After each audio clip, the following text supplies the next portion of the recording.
Other example sentences with more.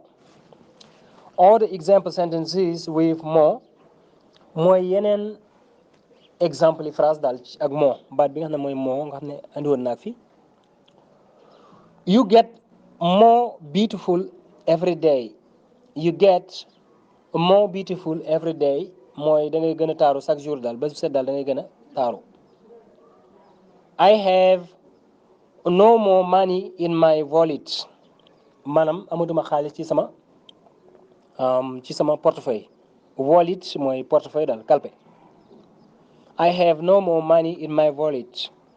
I want to gain more knowledge.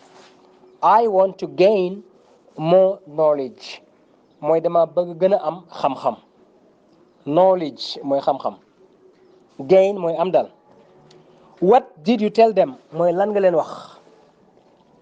I told them to be more careful mooy dama leen wax dal pour ñu gën a tey daal ñu gën a def ndànk.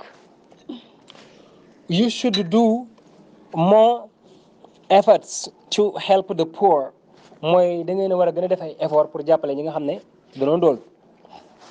ok can you give me a little bit more ndax mën nga maa joxaat tuuti wala ndax mën nga maa dolli tuuti.